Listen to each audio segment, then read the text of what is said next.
So hello students, in this next video lectures of compiler design, मैं syntax director translation जो scheme है and definition उसी के continuation में मैं चल रहा हूँ. This is exactly the part of the intermediate code generation, यानी फोर्थ फेज को हम कंप्लीट करने जा रहे हैं by using this initial video lectures.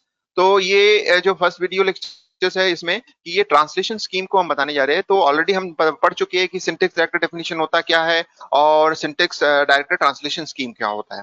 तो अब स्टार्ट करते हैं कि ये कैसे होता है.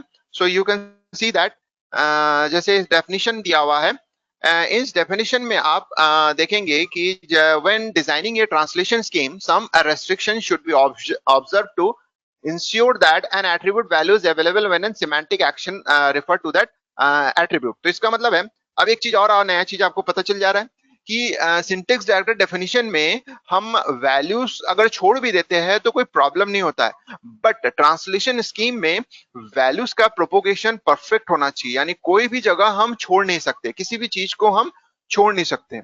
तो किसी भी चीज को अगर हम छोड़ नहीं सकते, इसका मतलब है कि हम सारी चीजों को कंसंट्रेट करके चलेंगे. कोई भी अरिथमेटिक ऑपरेशन जो होता है वो परफॉर्म होना चाहिए, और जो भी अरिथमेटिक ऑपरेशन परफॉर्म होना तो उसका वैल्यू जो होता है सीधा सीधा प्रोपोगेट होना चाहिए, यानी सिमेंटिक एक्शन में वो सारी चीजों को कंपलसरी मेंशन करना जरूरी है. तो ये होता है ट्रांसलेशन स्कीम, जो कि सिंटेक्स डायरेक्टर डेफिनेशन से डिफर होता है. अब सेकेंड जो पॉइंट में लिखा गया है कि दिस जो हमने बोला है रेस्ट्रिक्शन की वैल्यूज होने चाहिए, तो दिस रेस्ट्रिक्शन जो होता है मोटिवेटेड बाय द एट्रीब्यूट. और ये रेस्ट्रिक्शन इसीलिए लाया गया है क्योंकि हम दोनों तरीके का एट्रीब्यूट यूज करते हैं. अगर हम एल एट्रीब्यूट यूज करते हैं तो उस पर ज्यादा ध्यान देना जरूरी है, क्योंकि इसमें क्या होता है कि हमारे पास इनहेरिटेंस होता है, तो विदाउट इनहेरिटेंट हम उसको यूज नहीं कर सकते, और उसका जो प्रोसेस होता है वो लेफ्ट टू राइट भी होता है. तो इसीलिए इस वजह से जो एल एट्रीब्यूटेड ग्रामर होता है, ये एल एट्रीब्यूटेड डेफिनेशन होता है, उसकी वजह से ये हमको रेस्ट्रिक्शन को ज्यादा फॉलो करना पड़ता है, जिससे कि ensure that a semantic action does not refer to an attribute that has not yet computed. यानी ऐसा कोई semantic action नहीं होना चाहिए जो कि कंप्यूट नहीं हुआ है. यानी फॉर एग्जांपल जैसे एल एट्रीब्यूटेड डेफिनेशन के थ्रू अगर कुछ एल एट्रीब्यूट से रिलेटेड कोई वैल्यूज आ रहे हैं तो वो पहले परफॉर्म होगा, उसके बाद उसका कंप्यूटेशन होना चाहिए. तो ये रेस्ट्रिक्शन एल एट्रीब्यूटेड ग्रामर की वजह से होता है. नेक्स्ट जो पॉइंट दिया हुआ है कि in translation scheme so we use semantic action terminology instead of semantic rules. यानी अब हम रूल्स नहीं बनाते, जैसे मैंने अभी आपको समझाया था, थियोरेटिकल यानी रूल, बट एक्शन मतलब होता है फिजिकली, यानी इंप्लीमेंट करना है. तो अब हम सिमेंटिक एक्शन डिफाइन करते हैं, ना कि सिमेंटिक रूल. तो सिंटेक्स डायरेक्टर डेफिनेशन में एक और डिफरेंशिएट कर सकते हैं कि आप जब ऊपर लिखेंगे तो that is your semantic rules, not a semantic action. जब आप सिमेंटिक एक्शन लिखेंगे तो इसका मतलब है कि you are going to define the translation scheme. तो उसके बाद उसके कर्ली ब्रेसेस को आप ध्यान से मेंशन करेंगे. So and syntax director definition. So the position of the semantic actions on the right hand side indicated when that semantic action will be evaluated. अब इसमें अब इंपॉर्टेंट भी हो जाता है कि जब आप सिमेंटिक एक्शंस यानी ट्रांसलेशन स्कीम डिफाइन करने जाते हैं तो हम राइट हैंड साइड में same as syntax director definition की तरह हम इसमें भी सिमेंटिक एक्शन डिफाइन करते हैं, लेकिन इसमें हम ऑर्डर को इंपॉर्टेंट देते हैं, यानी जहां पर जिस ऑर्डर में जिस चीज को होना है उस चीज को पहले लिखेंगे और उसके बाद ऑर्डर के हिसाब से, सीक्वेंस के हिसाब से उसको सेट कर देंगे. अब वो क्या जो मैं बोल रहा हूँ क्या होगा वो आपको आप समझ में आ जाएगा. अब आते हैं translation scheme for attribute definition. ये जो translation scheme for attribute definition का मतलब होता है एस एट्रीब्यूट में हम जब पहले दो तरीके का हमारे पास होता है, हम पहले एक तरीके को लेते हैं फिर दूसरे तरीके को समझेंगे. तो पहला जो होता है एस एट्रीब्यूटेड बेस्ड, जो भी हमारे पास ट्रांसलेशन स्कीम होगा वो कैसे होगा. So if our syntax director definition is S attributed, यानी जो डेफिनेशन में एस एट्रीब्यूटेड का डिफाइन किया गया है, तो उसको हम कैसे फॉलो करेंगे. The construction of the corresponding translation scheme will be simple. तो मैंने अब पहले भी बता चुका हूं कि एस एट्रीब्यूटेड ग्रामर बेस्ड जो भी आप ऑपरेशन करते हो वो बहुत सिंपल होता है. तो यहां भी ट्रांसलेशन स्कीम का कन्वर्शन बहुत सिंपल होगा. जो हमने डेफिनेशन किया उसको हम कैसे करके लिखेंगे वो चीज एग्जांपल में दिया होगा. सो each associated a semantic rule in a syntax as attributed syntax director definition will be inserted as a semantic action into the end of the right hand side of the associated production. यानी जो syntax director definition में हमने mention किया था उसी चीज को हम सेम एज ट्रांसलेशन स्कीम में भी फॉरवर्ड करेंगे और उसी का ही यूज करेंगे विद इन ब्रैकेट. कैसे होगा, जैसे एक एग्जांपल दिया हुआ है यहाँ प्रोडक्शन लिखा हुआ है, ये सिमेंटिक रूल। तो यानी ये जो अपर पार्ट है, this is the definition of, ये लिखा हुआ है, ये production of syntax director definition. तो ये जिस तरह से जब हम मेंशन कर रहे हैं, तो this is known as a syntax director definition, मतलब सिमेंटिक रूल लिखते हैं उसमें। लेकिन जब इसको ट्रांसलेशन में कन्वर्ट करते हैं तो just put A curly braces the production of the corresponding translation scheme. तो आपको समझ में आ गया, ये एस एट्रीब्यूटेड ग्रामर है, क्योंकि इसमें वेल नाम का जो एस सिंथेसाइज एट्रीब्यूट यूज किया गया है वो यूज हुआ है। तो प्योरली ये एस एट्रीब्यूटेड बेस्ड प्रोडक्शन या सिमेंटिक रूल्स है। अब इसको डायरेक्ट कन्वर्ट कैसे कर रहे हैं ये, तो इसका मतलब है आप सिंपल, ज्यादा मेहनत नहीं है, जो लिखा हुआ है उसी चीज को हम राइट हैंड साइड में कर्ली ब्रेसेस के थ्रू लिखेंगे। लेकिन अब इस पर्टिकुलर में ये जो ब्रैकेट के अंदर लिखा गया है इसको हम सिमेंटिक एक्शन बोलेंगे इंस्टेड ऑफ सिमेंटिक रूल। तो आपको समझ में आ गया होगा कि सिमेंटिक एक्शन किसको कहते हैं और सिमेंटिक रूल किसको कहते हैं। अब आ जाते हैं सेकंड टाइप ऑफ जो एट्रीब्यूटेड ग्रामर, यानी जिसमें इनहेरिटेड एट्रीब्यूट भी इंक्लूड होता है। तो उसके लिए ट्रांसलेशन स्कीम क्या होता है, तो उसके लिए थोड़ा बहुत रेस्ट्रिक्शन हमको जरूरी है, क्योंकि ये कॉम्प्लेक्स टाइप होता है तो इसलिए रेस्ट्रिक्शन जरूरी है।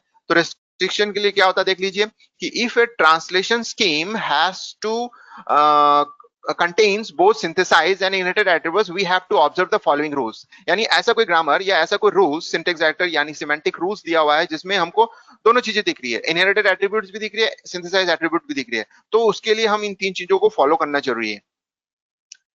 पहला है, an inherited attribute of a symbol on the right side of a production must be computed in a semantic action before that symbols.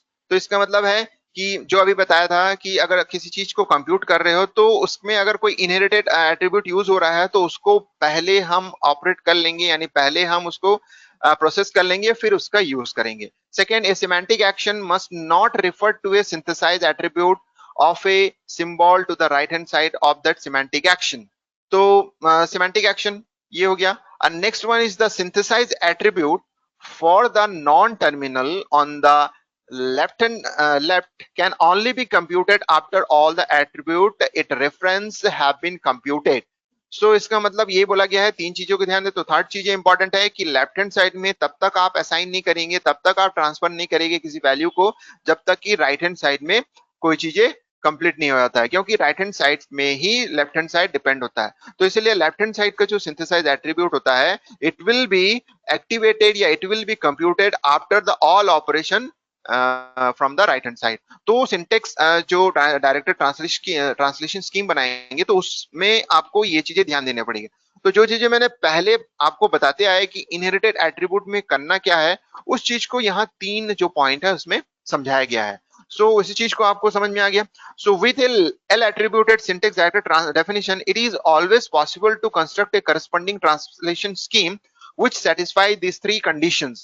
तो अगर कोई ऐसा एट्रीब्यूटेड एल एट्रीब्यूटेड जो आपके पास सिंटेक्स डायरेक्टर ट्रांसलेशन डेफिनेशन है उसको आप ट्रांसलेशन स्कीम में कन्वर्ट कर सकते हो अगर ये तीन चीजों को वो फॉलो करता है। इसका मतलब ये हुआ कि अगर डेफिनेशन में इन तीन चीजों को फॉलो करते हुए डिफाइन किया गया है तो उसका ट्रांसलेशन आप बना सकते हो। सपोज कर लो डिफाइन नहीं किया गया, यानी ये एक तरीके से यही होगी कि आपको एक फ्लो चार्ट दिया गया है और उस फ्लो चार्ट के बेस पर एक प्रोग्राम क्रिएट करना है, यानी एक सी का प्रोग्राम लिखना है या जावा का प्रोग्राम लिखना।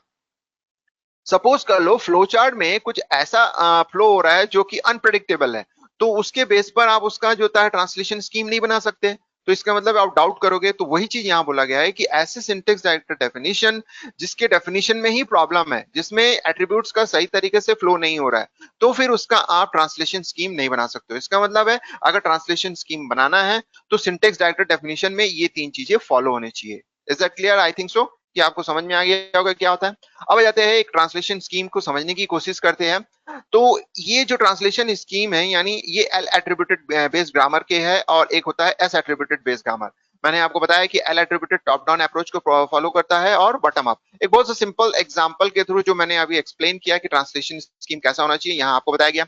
आप देखिए कि यहाँ पे जो टाइप है वो सिंथेसाइज एट्रीब्यूट है, तो आप सीधा सीधा क्या कर रहे हो, सिंथेसाइज टाइप सिंथेसाइज एट्रीब्यूट। तो इसका मतलब है एल डिफाइन होने के पहले उसका टाइप पता होना चाहिए। तो इसीलिए हमने क्या कर दिया, L dot type is equal to T dot type हमने कर दिया, जो भी आपके पास अवेलेबल है।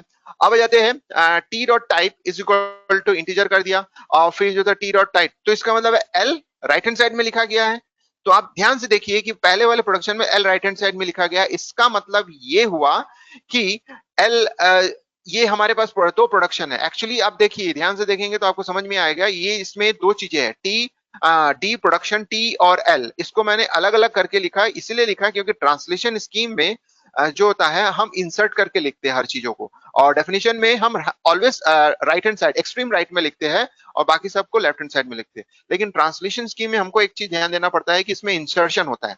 तो इसका मतलब होता है कि हमारे पास टी अवेलेबल है, तो टी से एल में डेफिनेशन जाने के पहले, यानी एल को प्रोड्यूस करने यूज करने के पहले, अब एल डॉट टाइप में टी डॉट टाइप ट्रांसफर हुआ, फिर उसके बाद, तो इसका मतलब है सीक्वेंस इज इंपॉर्टेंट। जब आप बनाते हो तो इसमें इंसर्ट करते हुए सीक्वेंस को भी डिफाइन करना है, जो मैंने आपको अभी समझाया था। अब आ जाते हैं इसमें, तो इसमें टी प्रोडक्शन इंट लिखा हुआ है, तो सीधा सीधा आप इसमें कोई इंसर्शन नहीं हो रहा, डायरेक्टली लास्ट में इसको लिख दे रहे, सेम एस सी इसके लिए लास्ट में लिखे। अब यहाँ पे आपने देखा होगा इस ग्रामर में, तो यहाँ ध्यान देंगे दो चीजें होता है, एल प्रोडक्शन, एक्चुअल ग्रामर को आप ध्यान दीजिए कि this is L production L1 comma D है, लेकिन जब इसमें आप ट्रांसलेशन स्कीम इंक्लूड कर देते हैं तो किस तरह से इंसर्शन हो रहा है देखिए। तो सबसे पहले L1 में प्रोड्यूस करने के पहले L1 का टाइप डिफाइन होना चाहिए, तो इसीलिए इसको हम पहले डिफाइन किए, और वो डेटा कहां से आ रहा है, लेफ्ट हैंड साइड से उसको ट्रांसफर किए।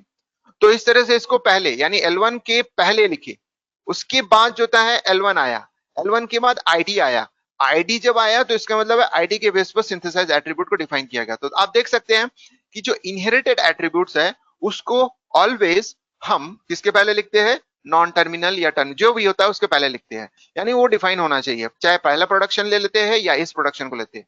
सेम एज जब आप आईडी को यूज करते हैं, इसका मतलब है सिंथेसाइज एट्रीब्यूट, तो उसको हम बाद में यूज करते हैं। अब बाद में इसलिए यूज करते हैं क्योंकि हमको टाइप पता चल गया, अब ये आईडी जो होता है उस टाइप का होता है, तो इसलिए हम क्या कर रहे हैं, ID dot entry L dot type. आप यहाँ पे जो एल लिखा हुआ है, you can write here L1 also, यह L1 को भी लिख सकते हैं क्योंकि वो L1 से लिया है, और ये मिस्टेकली आप L हो गया है, इसको आप L1 कर लीजिएगा।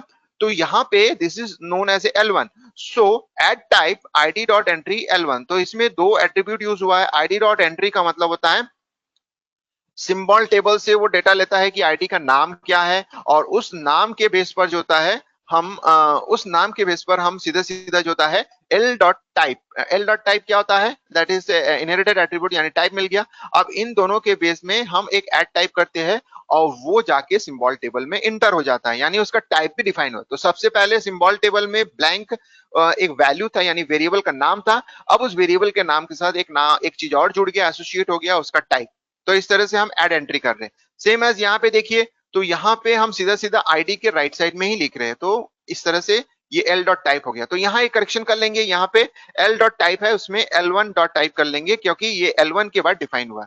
तो इस तरह से आपको समझ में आ गया होगा कि जो एल एट्रीब्यूटेड बेस्ड जो ट्रांसलेशन स्कीम है उसमें ऑर्डर को किस तरह से इंसर्ट करते हैं, मतलब ऑर्डर को किस तरह से मेंशन करते हैं और स्कीम को किस तरह से ऑर्डर के बेस पर इंसर्ट करते जाते हैं। तो इसका मतलब सीधी सीधी बात है कि किसी भी इनहेरिटेंस यानी इनहेरिटेड एट्रीब्यूट्स को हम जब प्रोसेस करते हैं तो उसको ऑलवेज ऑर्डर इंपॉर्टेंट है कि पहले एग्जीक्यूट होना चाहिए फिर उसके बाद उसका डेफिनेशन होना चाहिए। बट एस एट्रीब्यूटेड ग्रामर बहुत सिंपल है, जो मैंने पहले भी बताया था, तो इसलिए आपको ज्यादा समझाने की जरूरत नहीं है, इसमें आपको इजीली समझ में आ रहा है।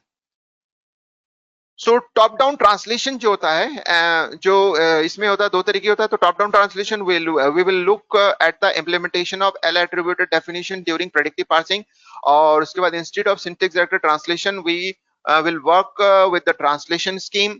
उसके बाद we will see how to evaluate inherited attributes, और उसके बाद we will also look at what happens to attributes during the left recursion elimination in the left recursive grammar. तो ये सब चीजें टॉप डाउन पार्सिंग में इंपॉर्टेंट होता है। अब एक सिंपल सा ब्लॉक डायग्राम देखते हैं कि एक्चुअली जब हम इंटरमीडिएट कोड जनरेशन की बात कर रहे हैं तो उसके इसमें हमारा फर्स्ट स्टेप हमने इंक्लूड किया है, यानी इंट्रोडक्शन पार्ट हमने ये बताया कि सिंटैक्स डायरेक्टेड ट्रांसलेशन और कंप्यूटर प्रोग्राम, ये दोनों को जब हम मिलाते हैं इंटरमीडिएट कोड जनरेटर में तो हमको एक आउटपुट मिलता है, दैट इज 3 एड्रेस कोड। तो इसका मतलब है हमारे पास जो प्रोग्राम है उस प्रोग्राम को according to the syntax directed translation के थ्रू वैलिडेट करते हुए इंटरमीडिएट कोड जनरेट करते हैं। तो ये जो इंटरमीडिएट कोड प्रोसेस है ये हमको एक अल्टीमेटली एक 3 एड्रेस कोड स्टेटमेंट जनरेट करके देता है। अब आ जाते हैं कि हमारे पास अगर हम syntax directed translation scheme use करें, क्योंकि ये पर्टिकुलरली ये जो लेक्चर है वो इंट्रोडक्शन पार्ट का है, तो इसमें मैं आपको सिंपल आपको स्टेटमेंट्स बता दे रहा हूँ कि डिफरेंट काइंड ऑफ जो प्रोग्रामिंग लैंग्वेज से कंस्ट्रक्ट होते हैं, उसके स्टेटमेंट्स होते हैं, उसका यूज हम ट्रांसलेशन स्कीम में किसके किसके लिए करेंगे। सबसे पहला असाइनमेंट स्टेटमेंट्स। असाइनमेंट स्टेटमेंट में अरिथमेटिक ऑपरेशन से लेके जितने भी अरिथमेटिक ऑपरेशन है वो सब असाइनमेंट स्टेटमेंट्स में आ जाता है, क्योंकि हम कोई ऑपरेशन करने के बाद वैल्यू को स्टोर करते हैं।